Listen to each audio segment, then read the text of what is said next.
இந்த காலை ஜெபம் கவலையோடு இருக்கும் மனங்களுக்கு அமைதி தரும்.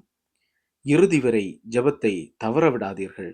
புனித மத்தேயு எழுதிய நற்செய்தி 5ஆம் அதிகாரம் 21 முதல் 24 வரை உள்ள இறை வார்த்தைகள். கொலை செய்யாதே. கொலை செய்கிறவர் எவரும் தண்டனை தீர்ப்புக்கு ஆளாவர் என்று முற்காலத்தவர்கள் கூறப்பட்டிருப்பதை கேள்விப்பட்டிருப்பீர்கள். ஆனால் நான் உங்களுக்கு சொல்கிறேன், தம் சகோதரர் சகோதரிகளிடம் சினம் கொள்கிறவர் தண்டனை தீர்ப்புக்கு ஆளாவார். தம் சகோதரரையோ சகோதரியையோ முட்டாளே என்பவர் தலைமை சங்க தீர்ப்புக்கு ஆளாவார். அறிவிலியே என்பவர் எரி நரகத்துக்கு ஆளாவார். ஆகையால் நீங்கள் உங்கள் காணிக்கையை பலிபீடத்தில் செலுத்த வரும்பொழுது உங்கள் சகோதரர் சகோதரிகள் எவருக்கும் உங்கள் மேல் ஏதோ மனத்தாங்கல் உண்டென அங்கே நினைவுற்றால், அங்கேயே பலிபீடத்தின் முன் உங்கள் காணிக்கையை வைத்துவிட்டு போய் முதலில் அவரிடம் நல்லுறவு ஏற்படுத்தி கொள்ளுங்கள். பின்பு வந்து உங்கள் காணிக்கையை செலுத்துங்கள்.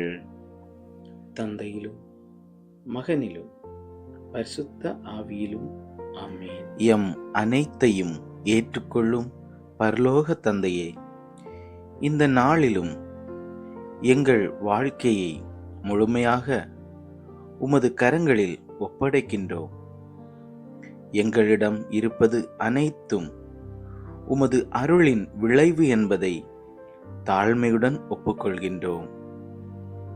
ஆண்டவராகிய இயேசுவே, நீர் தந்தையின் சித்தத்திற்கு முழுமையாக கீழ்ப்படிந்தது போல நாங்களும் எங்கள் விருப்பங்களை விட்டு உமது சித்தத்தை தேர்ந்தெடுக்க எங்களுக்கு அருள் தாரும்.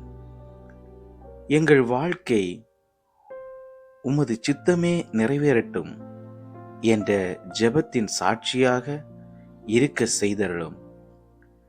எம் திட்டங்கள் முறியடையும் பொழுது உம்மை குறை கூறாமல் அந்த இடத்திலேயே உமது கரம் செயல்படுகிறது என்பதை நம்ப கற்றுத்தாரும். கீழ்ப்படிதலில்தான் உண்மையான சுதந்திரம் இருக்கிறது என்பதை நாங்கள் அனுபவிக்க செய்தருளும்.